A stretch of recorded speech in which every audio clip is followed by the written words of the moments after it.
तो हेलो बच्चों, आज हम लोग कक्षा 10 के गणित का जो प्रीवियस ईयर क्वेश्चन पेपर 2024 का जो सेट नंबर 4 है प्यारे बच्चों, आज की इस वीडियो में इस सेट का हम लोग कंप्लीट सोल्यूशन देखने वाले हैं। प्यारे बच्चों, वीडियो शुरू करने से पहले यदि आप हमारे यूट्यूब चैनल पर पहली बार आए होंगे तो चैनल को सब्सक्राइब कर लीजिए। वीडियो पूरा देखिए बच्चों। वीडियो यदि आपको पसंद आती है तो वीडियो को लाइक करिए और साथ ही साथ चैनल को सब्सक्राइब करना न भूलिएगा। तो चलिए बच्चों, बिना किसी देरी के आज की वीडियो को हम लोग शुरू करते हैं। तो प्यारे बच्चों, ये जो प्रीवियस ईयर क्वेश्चन पेपर जो सेट नंबर 4 है 2024 का, प्यारे बच्चों बिल्कुल इसी तरह से आपको कल के पेपर में पैटर्न मिलेगा और इसमें से 100% प्यारे बच्चों क्वेश्चन आपको यहाँ से जरूर फंसेंगे आपके बोर्ड के एग्जाम में। ठीक है, तो इसके पहले मैंने 3 सेट 2024 के जो प्रीवियस ईयर क्वेश्चन पेपर है 3 सेट मैंने करा रखा है। तो आज की इस वीडियो में हम लोग सेट नंबर 4 को सॉल्व करेंगे। अगर उन तीनों सेट को नहीं देखें तो प्लीज़ आप उसको देखिए, लिंक आपको डिस्क्रिप्शन बॉक्स में दे दूंगा। ठीक है, तो चलिए बच्चों आज की वीडियो को हम लोग शुरू करते हैं। तो प्यारे बच्चों यहाँ पर देख लो, पेपर का संकेतांक दे रखा है 822 HY। ठीक है, और पूर्णांक आपको 70 नंबर का दिया गया और समय जो दिया जाएगा आपको 3 घंटे 15 मिनट का दिया जाएगा। ठीक है, तो चलिए बच्चों हम लोग इसका खंड नंबर अ करते हैं, जो कि टोटल बहुविकल्पी प्रश्न होगा जो आपको OMR सीट में भरना होगा। ठीक है, तो प्यारे बच्चों पहले क्वेश्चन में देखिए, कहा जा रहा है कि बहुपद 3x² + 5x + 2 के शून्यकों का योग होगा। ठीक है, तो इसका प्यारे बच्चों जो ऑप्शन सही होगा वो आपका हो जाएगा -5/3, यानी ऑप्शन नंबर बी सही हो जाएगा। ठीक है, अब कैसे होगा इसको आपको मैं सॉल्व करके दिखाता हूँ। ठीक है, तो चलिए पहला क्वेश्चन सॉल्व करते हैं। ठीक है, तो यहाँ पर हम लोग लिखेंगे क्वेश्चन नंबर फर्स्ट। ठीक है, और इसमें आपको दिया गया है बच्चों, यहाँ पर लिखेंगे दिया है। ठीक है, जिस तरह से आपको बोर्ड के एग्जाम में कॉपी लिखना है मैथ की, उसी तरह से आपको मैं बता रहा हूँ। जो डाटा दिया जाता है प्यारे बच्चों उसको हम क्या करते हैं, दिया है में नोट कर लेते हैं। ठीक है, तो यहाँ पर आपको दिया गया है क्या, 3x², ठीक है, +5x + 2। इसमें पूछ रहा है शून्यक, किसके लिए, शून्यक का योगफल। ठीक है, शून्यक का योगफल पूछ रहा है। ठीक है, तो शून्य का योगफल के लिए प्यारे बच्चों फार्मूला होता है आपका, यहाँ पर मैं आपको बता दे रहा हूँ। फार्मूला होता है अल्फा + बीटा = -b/a। ठीक है, ये प्यारे बच्चों फार्मूला होता है। ठीक है, इस फार्मूले को आपको याद रखना होगा, तभी आप क्वेश्चन को कर सकते हो। ठीक है, तो अब a और b का मान कहाँ से निकालेंगे हम लोग, इसका तुलना करेंगे किससे, ax² + bx + c बराबर 0 से तुलना कर लेंगे। ठीक है, इसको बराबर 0 आप मान सकते हो। ठीक है, तो यहाँ से तुलना कर दीजिए। तो देखो a की जगह पे कितना है, 3 है, तो a बराबर हमारा कितना हो जाएगा, 3, और b बराबर हो जाएगा 5। ठीक है, और यहाँ पर c बराबर हो जाएगा 2। ठीक है, तो इसी मान रख दीजिए। तो b की जगह पे आप कितना रखोगे, माइनस लगा दीजिए, और b की जगह पे कितना रखेंगे, 5, तो हो जाएगा 5, और a की जगह पे कितना रखेंगे, 3। तो यही हमारा शून्यकों का योगफल का मान निकल के आ जाएगा -5/3, यही आंसर हो जाएगा। ठीक है, चलिए अगला क्वेश्चन करते हैं। अगला क्वेश्चन देखिए बच्चों, यहाँ पर कहा जा रहा है कि समीकरणों 2x + ay = 1 तथा 3x - 5y = 7 का कोई भी हल नहीं होगा यदि a का मान है। ठीक है, तो इसमें a का मान पूछा जा रहा है, तो प्यारे बच्चों इसका ऑप्शन नंबर सी सही हो जाएगा, यानी -10/3 आएगा। ठीक है, अब -10/3 कैसे आएगा, इसको सॉल्व करके हम लोग यहाँ पर चेक कर लेते हैं। ठीक है, तो प्यारे बच्चों जब कोई हल नहीं होगा तो उसके लिए एक कंडीशन होता है। ठीक है, वो कंडीशन क्या होगी मैं आपको बता दे रहा हूँ। यहाँ पर क्वेश्चन नंबर 2 को सॉल्व करेंगे। ठीक है प्यारे बच्चों, जितने भी आपके ऑब्जेक्टिव क्वेश्चन जिसको सॉल्व कराने वाला क्वेश्चन है उसको मैं आपको सॉल्व करके बता दे रहा हूँ। बाकी जो लॉन्ग क्वेश्चन हम लोग पढ़ेंगे तो उसमें जो मैंने क्वेश्चन करा रखे हैं या उस टाइप के जितने क्वेश्चन मैंने पढ़ा रखे हैं उनका आपको डिस्क्रिप्शन बॉक्स में लिंक दे दूंगा, वहां से आप देख लेना। ठीक है, क्योंकि अगर प्यारे बच्चों मैं पूरा क्वेश्चन सॉल्व कराऊंगा तो वीडियो काफी ज्यादा बड़ी हो जाएगी। ठीक है, तो इसलिए हम लोग क्या करेंगे, कम समय में ज्यादा क्वेश्चन को अटेम्प्ट करेंगे। ठीक है, तो चलिए यहाँ पर इसको सॉल्व करते हैं। तो प्यारे बच्चों जब कोई हल नहीं होता तो उसके लिए कंडीशन होता है कि a1/a2 बराबर b1/b2 और नॉट इक्वल टू c1/c2। तो प्यारे बच्चों ये जो कंडीशन होगा ना, तो इसमें कोई हल नहीं होता है। ठीक है, कोई हल नहीं।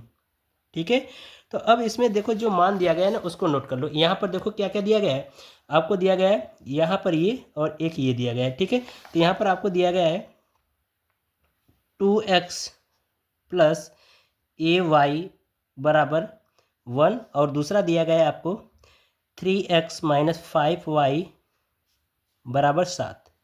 ये दे रखा है, ठीक है। तो यहाँ से आप क्या करिए, A1 A2 B1 B2 के मान निकाल लो, ठीक है। तो इसका प्यारे बच्चों जो मान निकलेगा यहाँ से देखो A1 का मान देखो, फार्मूला एक होता है इसके लिए भी व्यापक सूत्र का, ठीक है। A1, ठीक है, A1x प्लस B1y, ठीक है, B1y प्लस C1 बराबर 0, ठीक है। और दूसरा जो होता है A2x plus B2y plus C2 बराबर 0, ये फार्मूला होता है। तो इसी का तुलना कर दें इस समीकरण से, तो ये हो जाएगा A1 बराबर आपका 2 और B1 बराबर हो जाएगा कितना, A, और C1 बराबर यहाँ पर इस साइड आएगा तो -1 हो जाएगा, तो -1 यहाँ से आपका हो जाएगा A2 बराबर 3 और B2 बराबर -5 और C2 बराबर हो जाएगा आपका -7, ठीक है। तो अब इसे मान रख दो, ठीक है। तो यहाँ पर हमें किसका मान निकालना है, ए का मान निकालना है, ठीक है। प्रश्न में यहाँ पर देखिए कहा गया है कि ए का मान ज्ञात कीजिए, ठीक है। तो चलिए ए का मान ज्ञात करते हैं, तो इसे मान रखिए, तो ये हो जाएगा A1 का मान कितना है यहाँ पर 2, ठीक है।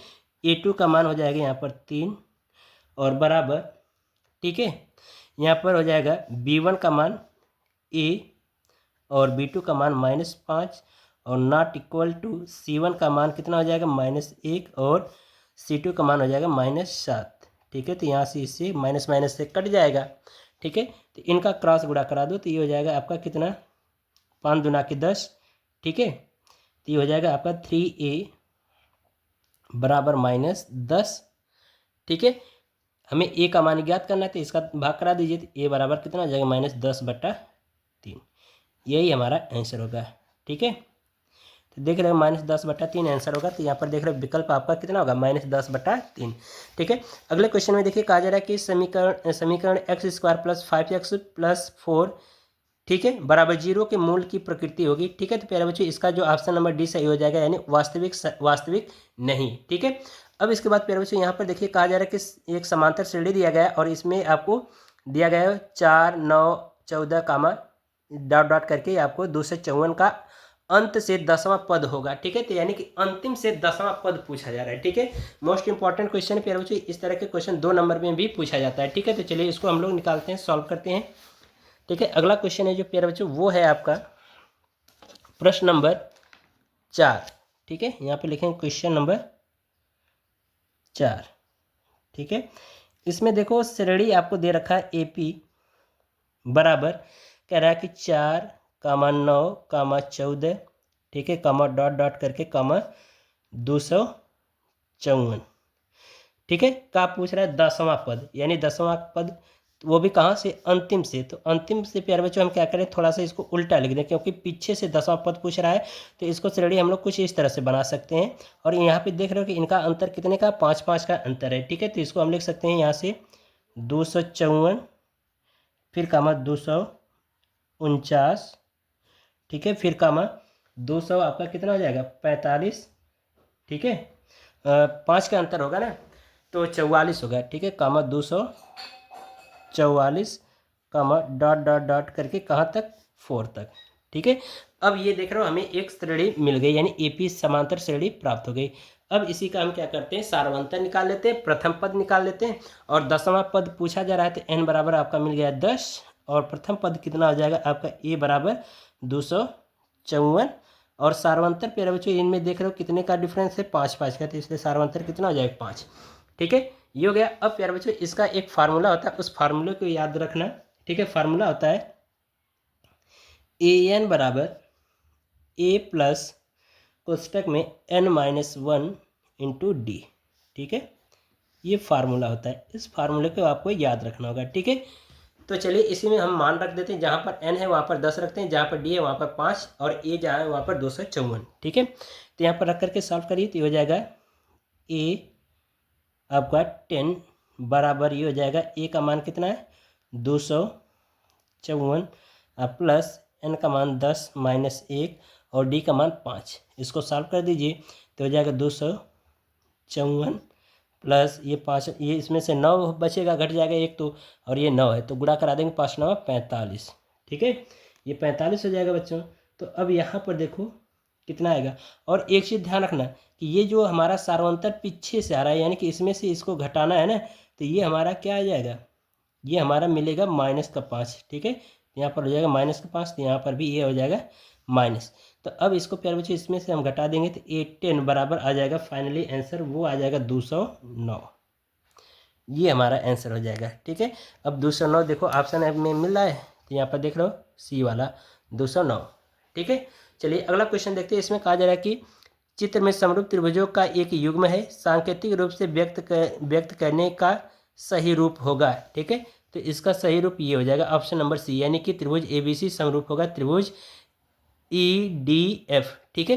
प्यारे बच्चों अगर हम ये वाला जो ले रहे हैं त्रिभुज, इसमें कह रहा है कि जैसे कि त्रिभुज ABC, तो त्रिभुज ABC है, तो अगर ये वाला त्रिभुज लिए हैं तो ये वाला भी लेना होगा, वही वाला, ठीक है। तो यहाँ पर जो 80 अंश है तो वहाँ पर ये वाला ले लेंगे, तो त्रिभुज EDF, ठीक है, ये हो जाएगा सही रूप, ठीक है। तो इसलिए ऑप्शन नंबर सी सही हो जाएगा, ठीक है। चलिए अगला क्वेश्चन देखते हैं इसका। अगले क्वेश्चन में देखिए बच्चों, कहा जा रहा है कि छठे में बिंदु -3, -4 की मूल बिंदु से दूरी होगी, ठीक है। मूल बिंदु से दूरी होगी, तो प्यारे बच्चों जब मूल बिंदु कहता है तो इसका जो निर्देशांक होता है वो होता है 0, ठीक है। तो अब यहाँ पर देखो इसको सॉल्व कर लेना, ठीक है। मैं बता दे रहा हूँ, तो ये हो जाएगा आपका x1 का मान, ये हो जाएगा y1 का मान, ये हो जाएगा x2 का मान, ये हो जाएगा y2 का मान। अब इसका एक फार्मूला होता है D बराबर करड़ी में x2 - x1 या x1 - x2, जिससे रखो उससे सही आंसर आएगा, ठीक हो जाएगा। ये पूरे का होल स्क्वायर प्लस ये हो जाएगा y1 - y2 पूरे का होल स्क्वायर, ठीक है। अब इसी में क्या करिए, मान रख करके सॉल्व कर दीजिए तो आपका 5 आ जाएगा, ठीक है। चलिए तो ऑप्शन नंबर इसका 5 सही हो जाएगा, ठीक है। अगला क्वेश्चन है फिर बच्चों, यहाँ से आप इसको कर लेना, ठीक है। यहाँ पर देख रहे हो आपको दिया गया cot A बराबर 3/4, तो sec A का मान पूछा जा रहा है। तो cot A बराबर प्यारे बच्चों जो होता है वो tan का उल्टा होता है, तो tan थीटा बराबर क्या होता है, लंब बटे आधार, तो cot थीटा बराबर क्या हो जाएगा, आधार बट्टा लंब हो जाएगा। तो ये आधार का मान दे रखा और ये लंब का मान दे रखा, तो कर्ण का मान पाइथागोरस प्रमेय से निकाल लेना और sec का मान इससे निकल जाएगा, ठीक है। तो जो भी आएगा वो आपका आंसर हो जाएगा, ठीक है। चलिए इसको सॉल्व कर लेना। बाकी यहाँ पर देखिए इसमें कह रहा है कि यदि tan अल्फा बराबर sin अल्फा हो तो अल्फा का मान ज्ञात कीजिए, ठीक है। इसको बच्चों मैं आपको सॉल्व करके दिखा दे रहा हूँ, ठीक है। चलिए इसमें प्यारे बच्चों देख रहे हो कि प्रश्न नंबर आपका 8वें में दिया गया है, क्वेश्चन नंबर 8 हम लोग सॉल्व करेंगे। इसमें कह रहा है कि tan अल्फा बराबर sin अल्फा, तो पूछ रहा है कि अल्फा का मान क्या होगा, ठीक है। तो ये है, तो प्यारे बच्चों इसको हम क्या करते हैं, इसको थोड़ा सा मतलब इसको खोल देते हैं, यानी इसका विस्तार कर देते हैं। ये हो जाएगा आपका sin अल्फा बट्टे cos अल्फा, क्योंकि tan अल्फा बराबर इतना होता है, और इसको sin अल्फा ही रखें, ठीक है। साइन साइन से कट जाएगा, इसकी जगह पे 1 बचेगा, ये हो जाएगा 1/cos अल्फा और बराबर 1। तो 1/cos अल्फा को हम लिख सकते हैं sec A, और sec A बराबर कितना होता है 1। और फिर बच्चों sec A का जो मान होता है वो कितने अंश का मान होता है, वो होता है आपका sec 0 अंश का मान। तो ये हो जाएगा आपका sec 0 अंश, sec से कट जाएगा, तो A बराबर 0 अंश, ये आपका आंसर हो जाएगा, ठीक है। तो इसका ऑप्शन नंबर यहाँ पर आप देख सकते हो कितना सही हो जाएगा, ए वाला, ठीक है। ए वाला ऑप्शन यहाँ पर सही हो जाएगा, यानी 0 अंश, ठीक है। अगले क्वेश्चन में देखिए कहा जा रहा है कि 9वें में कह रहा है एक क्षण की लंबाई का उसकी छाया से अनुपात 1:3 है, तो सूर्य का उन्नयन कोण होगा, ठीक है। तो फिर बच्चों इसका ऑप्शन नंबर ए सही हो जाएगा, यानी 30 अंश हो जाएगा, ठीक है। अब कैसे 30 अंश होगा इसको सॉल्व करके मैं आपको दिखा दे रहा हूँ, ठीक है। तो यहाँ पर देखिए इसको मैं सॉल्व करूँगा,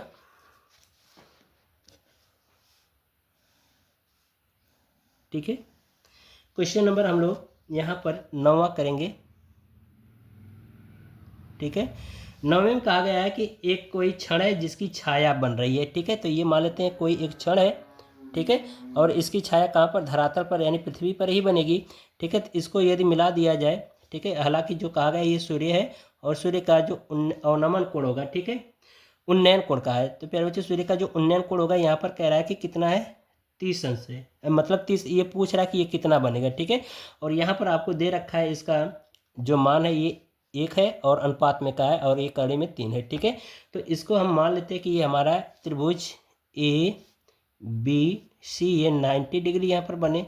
तो हम क्या करेंगे, यहाँ से इसका मान निकाल सकते हैं, ठीक है। तो यहाँ से थीटा का मान निकालेंगे, तो प्यारे बच्चों यहाँ पर लगा देंगे tan थीटा, ठीक है। तो प्यारे बच्चों ये हो जाएगा tan थीटा बराबर लंब बटे आधार, तो लंब आपका AB और आधार क्या हो जाएगा BC। तो मान रख दीजिए, तो ये हो जाएगा tan थीटा बराबर लंब बटे आधार, तो लंब का मान कितना है 1 और इसका मान कितना है कड़ी में 3 है। हो गया। तो प्यारे बच्चे ये जो होता है कड़ी में 1 बट्टा कड़ी में 3, ये कितने अंश का मान होता है, ये tan 30 अंश का मान होता है। ठीक है, तो ये हो जाएगा tan थीटा बराबर tan 30 अंश। तो ये tan से कट जाएगा तो थीटा बराबर आ जाएगा आपका कितना 30 अंश। ये आपका आंसर हो जाएगा। ठीक है, चलिए अगला क्वेश्चन हम लोग देखते हैं। अगले क्वेश्चन में बच्चों देखिए, इसमें कहा जा रहा है कि इसमें कि एक वृत्त के व्यास के सिरों पर खींची गई समांतर स्पर्श रेखाओं की संख्या होगी। ठीक है, तो प्यारे बच्चों वो 2 होती, तो ऑप्शन नंबर सी सही हो जाएगा। ठीक है, अगला क्वेश्चन देखते हैं। अगले क्वेश्चन में देखिए कहा जा रहा है कि यदि एक गोले का व्यास d है तो उसका आयतन होगा। ठीक है, तो प्यारे बच्चों इसमें कहा जा रहा है कि गोले का जो व्यास है वो कितना है d है, तो उसका आयतन कितना होगा।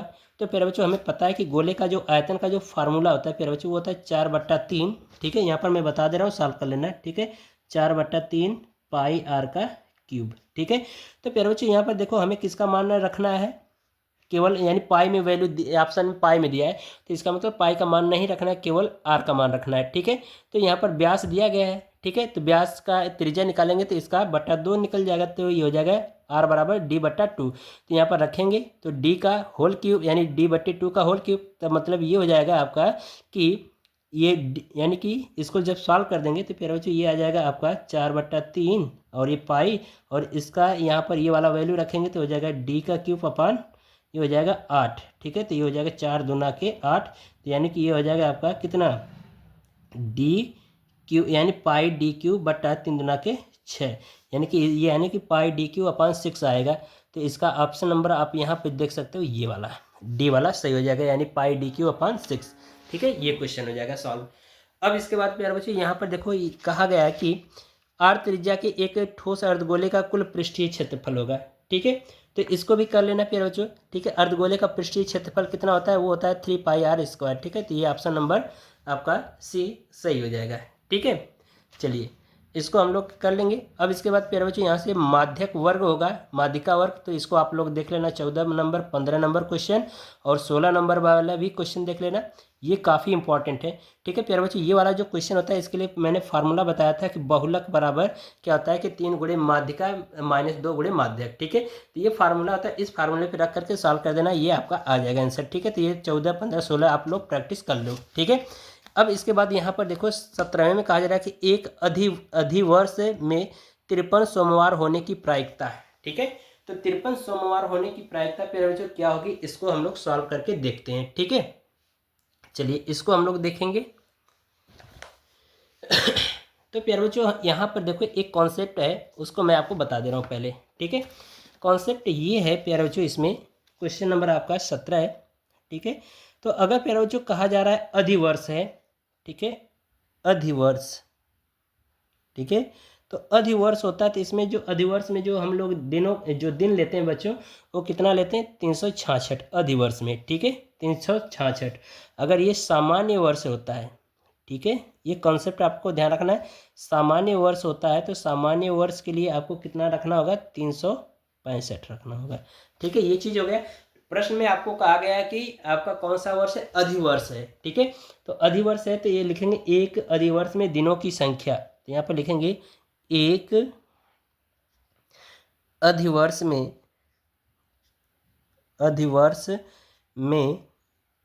दिनों की संख्या, दिनों की संख्या। ठीक है, तो कितना हो जाएगा बच्चों, यहाँ पर दिनों की संख्या कितना हम लिख सकते हैं, इसको कुछ इस तरह से हम लोग लिख सकते हैं, यानी कि हमें पता है कि वैसे अधिवर्ष में कितना होता है 366 होता है। ठीक है, इतने दिन होते हैं, तो इसको 366 को हम लोग कुछ इस तरह से भी लिख सकते हैं, यानी कि 364। ठीक है, 364 + 2 लिख सकते हैं।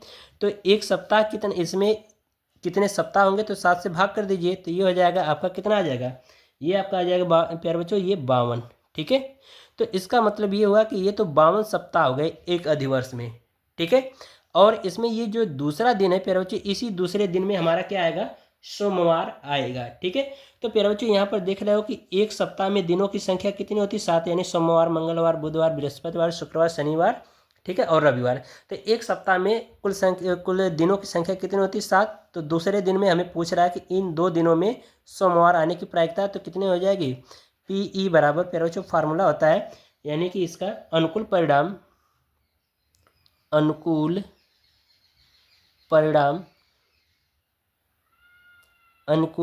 बट्टे यहाँ पर हो जाएगा कुल परिणाम। ठीक है, तो अनुकूल परिणाम कितने यहाँ पर आप देख सकते हो कि अनुकूल परिणाम कितने 2 हैं। ठीक है, अब कुल परिणाम कितने 7 होते हैं। ठीक है, तो इसलिए इसका आंसर ये होगा, यानी कि 7/2। ठीक है, तो ये इतनी प्रायिकता हो जाएगी। ठीक है, चलिए अगला क्वेश्चन हम लोग देखते हैं। अगले क्वेश्चन में देखिए बच्चों, कहा जा रहा है कि 2 मित्रों का जन्म 2020 में हुआ था, प्रायिकता ज्ञात कीजिए कि दोनों का जन्मदिन एक ही हो। ठीक है, तो इसका ऑप्शन नंबर बी सही हो जाएगा, यानी 1/366। ठीक है, अब इसके बाद प्यारे बच्चों इसमें, क्योंकि यहाँ पर देखो अगले क्वेश्चन में कहा जा रहा है कि 2 बिंदुओं, ठीक है, 2,3 और 4,1 के बीच की दूरी होगी। तो ठीक है, तो इसका लिए फार्मूला ये है, मैंने पीछे बताया था कि ये होता है आपका x1 माइनस x2 पूरे का होल स्क्वायर, प्लस दूसरे क्वेश्चन में होता है y1 माइनस y2 पूरे का होल स्क्वायर। ठीक है, और यहाँ पर ये हो जाएगा आपका x1 का मान, ये हो जाएगा y1 का मान, ये हो जाएगा x2 का मान, ये हो जाएगा y2 का मान। ठीक है, अब इसी में रख करके सॉल्व कर देना, ये आ जाएगा। ठीक है, तो इसका आपका आंसर 2 करड़ी में 2 आ जाएगा। ठीक है, ऑप्शन नंबर सी सही होगा। और यहाँ पर पूछ रहा है अपरिमेय संख्या होगी, तो प्यारे बच्चों ये आपकी अपरिमेय संख्या होगी। ये हमारा 5 जो है परिमेय संख्या है, और करड़ी में जो 2 है ये हमारा क्या है, अपरिमेय संख्या है। तो परिमेय और अपरिमेय को दोनों को जोड़ेंगे तो हमेशा अपरिमेय ही आएगा, तो इसलिए ऑप्शन नंबर डी सही हो जाएगा। ठीक है बच्चों, इतना मैंने जो 20 बहुविकल्पी प्रश्न है इनको मैंने सॉल्व करके बता दिया। ठीक है, अगर थोड़ा सा भी डाउट होगा तो एक बार वीडियो को बैक करके देख लेना बच्चों, कोई कंफ्यूजन नहीं होना चाहिए। ठीक है, और जितने मैंने क्वेश्चन कराए सब के सब आपके बोर्ड के एग्जाम में हो सकता है पूछा जा सकता है। अगर टोटल नहीं पूछेगा तो कम से कम 50% तो क्वेश्चन जरूर यहाँ से इस टाइप के क्वेश्चन आपके बोर्ड के एग्जाम में पूछे जाएंगे। ठीक है, तो चलिए बच्चों अगला क्वेश्चन हम लोग देखते हैं। अब हम लोग यहाँ पर वर्णनात्मक प्रश्न देखेंगे खंड ब। ठीक है, इसमें कहा जा रहा है कि सभी खंड करना अनिवार्य है आपको। ठीक है, कह रहा है कि यदि 2 संख्याओं का अंतर 26 से तथा एक संख्या दूसरी संख्या की 3 गुनी हो तो संख्याओं को ज्ञात कीजिए। ठीक है, चलिए इसको सॉल्व करते हैं। वर्णनात्मक प्रश्न का पहला क्वेश्चन हम लोग करेंगे। ठीक है, पहला क्वेश्चन, तो यहाँ पर मान लेते हैं, माना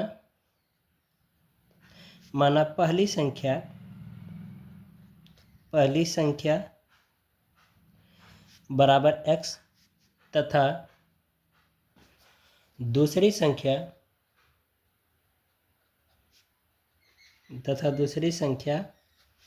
बराबर y। ठीक है, ये हो गया। अब प्यारे बच्चों यहाँ पर हम लोग प्रश्नानुसार देखेंगे। कहा गया है कि जो दोनों संख्याओं का जो अंतर है वो कितना है, 26 है। यहाँ पर प्रश्न में कह रहा है कि दोनों संख्याओं का अंतर 26 है, तो यहाँ पर लिखेंगे प्रश्नानुसार।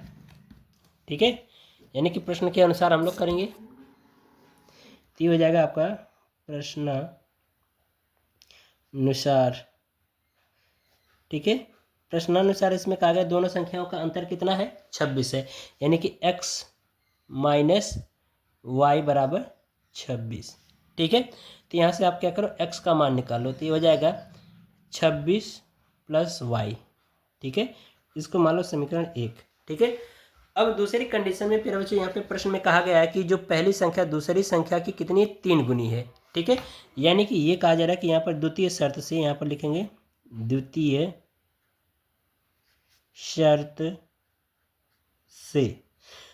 शर्त में कहा गया है बच्चों कि जो पहली संख्या है वो दूसरी संख्या का 3 गुना है, यानी कि a बराबर 3b, यही न, सॉरी x बराबर 3y, ये हो जाएगा।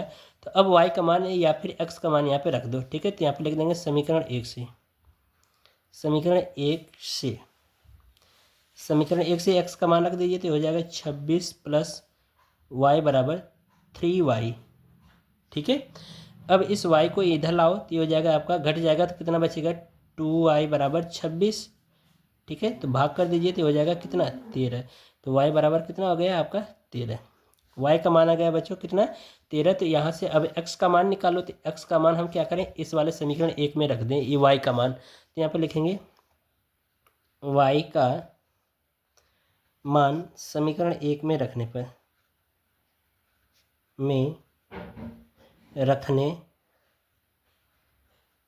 ठीक है, समीकरण 1 में रख दीजिए, तो ये हो जाएगा आपका x बराबर 26 प्लस 13 तो कितना हो जाएगा, x बराबर प्यारे बच्चों 39। ये आपका आंसर हो जाएगा। ठीक है, यानी कि पहली जो संख्या होगी आपका कितना होगा, 39 होगा, और दूसरी संख्या कितना होगा आपका 13 होगा। यही हमारा क्या हो जाएगा, आंसर हो जाएगा। चलिए अगला क्वेश्चन देखते हैं बच्चों। अगले क्वेश्चन में देखिए, ये आप स्वयं कर लेना है, ठीक है, या फिर मैं आपको चलो बता दे रहा हूँ। ठीक है बच्चों, तो इसको आप एक बार चेक कर लेना। ठीक है क्वेश्चन, ठीक है, बाकी ये क्वेश्चन मैंने करा रखा है, ये वाला भी बता दिया है, ये वाला भी आपको मैं बता दे रहा हूँ मूल ज्ञात करने के लिए। ठीक है, मूलों की संख्या कितनी होगी। ठीक है, चलिए अगला हम लोग क्वेश्चन करेंगे इसका अंगा वाला है। आपको दिया गया है कि, ठीक है, क्या दिया गया है यहाँ पर, आपको दिया गया है मान आपका 4x² + 9x + 5 बराबर 0 मूलों का मान इसमें बताना है। ठीक है, तो प्यारे बच्चों इसका क्या करिए, गुणा करा दीजिए। ये हो जाएगा 4 × 5 = 20, और 20 के ऐसे दो गुणनखंड जिनको जोड़ने या घटाने पर कितना होना चाहिए, +9 होना चाहिए। तो ये हो जाएगा प्यारे बच्चों आपका 4x² प्लस ये हो जाएगा आपका 4x प्लस इसकी जगह 5x, तो जोड़ेंगे 9x हो जाएगा, और ये +5 बराबर 0। ठीक है, तो यहाँ से आप 4x कॉमन ले लो, तो ये हो जाएगा 4x, कोष्टक में बचेगा यहाँ पर x + 1, और यहाँ से आप क्या करो 5 कॉमन ले लो, तो ये हो जाएगा x + 1। ठीक है, बराबर 0। तो एक क्वेश्चन में आप रख लो 4x + 5, और दूसरे क्वेश्चन में रख लो x + 1 बराबर 0। तो मूलों के लिए प्यारे बच्चों हम क्या करेंगे, एक बार इसके बराबर 0, एक बार इसके बराबर 0। तो यहाँ पे लिखेंगे मूलों के लिए, ठीक है, मूलों के लिए प्यारे बच्चों हम क्या करेंगे, इनको एक बार 0 रखेंगे। ठीक है, तो ये हो जाएगा 4x + 5 बराबर 0। तो इसको इधर लाओ 5 को, और 4 का भाग करा दो, तो x बराबर कितना हो जाएगा, -5/4। एक आंसर ये हो जाएगा आपका। ठीक है, एक बार आप इसके बराबर 0 ले लो, x + 1 बराबर 0, तो x बराबर कितना, -1। ठीक है, तो एक ये आंसर, ये दो ठे मूलों की संख्या आ जाएगी, एक ये। ठीक है, हो गया बच्चों। अगला क्वेश्चन देखिए हम लोग करेंगे, मोस्ट इंपॉर्टेंट क्वेश्चन है, आप कर लेना। ठीक है, ये वाला चेक कर लेना बच्चों, ये क्वेश्चन और ये।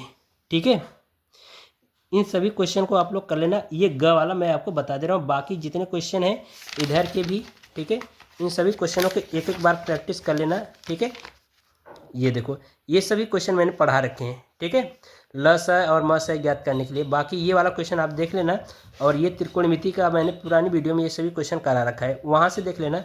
बाकी यहाँ से आपको ऊंचाई और दूरी से क्वेश्चन मिल जाएगा, कर लेना। ठीक है, और यहाँ से आपको कर लेना है। तो मैंने एक इस टाइप का क्वेश्चन बताया है अभी इसी सेट में, तो उसी तरह से लगेगा, वहाँ से आप निकाल लेना। ठीक है, चलिए हम लोग इसको कर लेते हैं ग वाले को। ठीक है, तो चलिए इसको सॉल्व करते हैं। तो देखिए इसमें क्वेश्चन में कहा जा रहा है कि बिंदु 4,6 यहाँ पर -4 होगा। ठीक है, -4,6 और कामा बिंदुओं ए यहाँ पर भी -6,10, और यहाँ पर दिया गया बी 3,-8 को जोड़ने वाले रेखाखंड को किस अनुपात में विभाजित करता है। ठीक है, यानी कि अनुपात पूछ रहा है कि ये किस अनुपात में विभाजित करता है। ठीक है, तो चलिए इसको सॉल्व करते हैं। ठीक है, तो सबसे पहले यहाँ पर चित्र समझो, ये आपका ग वाला क्वेश्चन है। जैसे कि प्यारे बच्चे यहाँ पर समझो कि ये हमारी कोई एक रेखा है। ठीक है, यहाँ पर दो बिंदु मान लेते हैं, एक ये है एक बी है। ठीक है, ए वाला बिंदु का निर्देशांक आपको दे रखा है कितना, -6,10, और बी वाले का दे रखा है आपका 3,-8।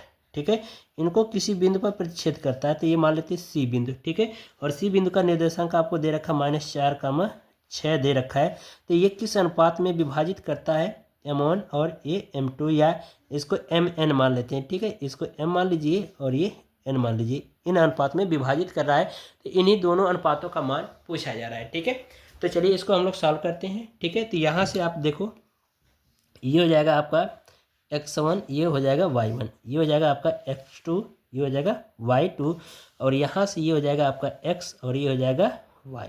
ठीक है, ये हो गया। अब इसी का मान निकाल लेते हैं m और n का। ठीक है, अनुपात। तो यहाँ पर देखिए, तो यहाँ पर एक फार्मूला आता है, तो मान लेंगे कि ये जो हमारा n यानी m अनुपात n में विभाजित करता है, तो इसके लिए c बिंदु पर निर्देशांक, यानी कि बिंदु c का निर्देशांक, बिंदु c का निर्देशांक बिंदु सी का निर्देशांक के लिए प्यारे बच्चों फार्मूला होता है आपका, ये होता है x कामा वाई बराबर, ये होता है आपका m x2 प्लस m, ठीक है, n होगा, ठीक है, n x1 और पूरे का बट्टा m1 प्लस m या m प्लस n, ठीक है, ये हो जाएगा आपका m प्लस n और ये कामा ये हो जाएगा y के पद में हो जाएगा आपका m2 यहाँ पर m y2 plus n y1, ठीक है, बटे ये हो जाएगा आपका m प्लस n। ये हमारा फार्मूला होता है।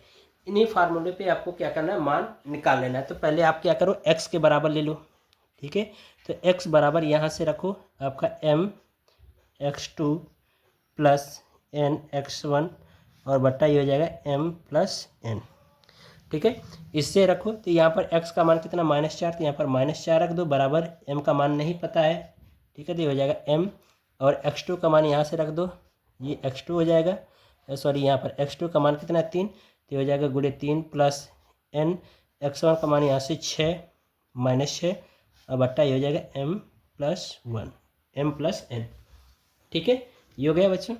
अब इसको क्या करो, सॉल्व कर लो। तो ये हो जाएगा, इसका गुणा करा देंगे तो ये हो जाएगा आपका -4, ठीक है, -4 ये हो जाएगा m प्लस n और बराबर ये हो जाएगा 3m अब माइनस ये हो जाएगा 6n, ठीक है, इसके अंदर गुणा करा दो तो ये हो जाएगा -4m -4n बराबर 3m -6n, ठीक है। अब n वाला और m वाला पद को एक तरफ कर दो, तो n को इधर भेज दें, m को इधर लाएं, तो ये हो जाएगा आपका -4m -3m, ठीक है, और इधर हो जाएगा आपका -6n अब प्लस 4n, ठीक है, ये हो जाएगा। तो इसमें ये जोड़ देंगे तो ये हो जाएगा आपका -7m बराबर ये हो जाएगा -2n, तो माइनस माइनस n कट जाएगा, इसका इधर भाग करा दीजिए, इसका ये, तो ये हो जाएगा m बट्टे n बराबर 2/7, यानी कि हम ये कह सकते हैं इसका जो अनुपात होगा यानी m अनुपात n बराबर ये हो जाएगा 2:7, यही आंसर हो जाएगा, ठीक है। इसी तरह से आप ये y को लेकर के सॉल्व करोगे, ठीक है, तो यही वाला मान निकल के आएगा, आप चेक कर लेना, ठीक है। तो इस तरह से प्यारे बच्चों आज का जो हमारा सेट है वो कंप्लीट होता है। तो आशा करते हैं आपको हर एक चीज़ समझ में आया होगा। यदि प्यारे बच्चों थोड़ा सा भी डाउट होगा तो एक बार वीडियो को बैक करके पुनः देखिएगा, हर एक चीज़ समझ में आएगा। तो मिलते हैं आपसे अगली वीडियो में, तब तक के लिए गुड बाय, थैंक यू, जय हिंद बच्चों।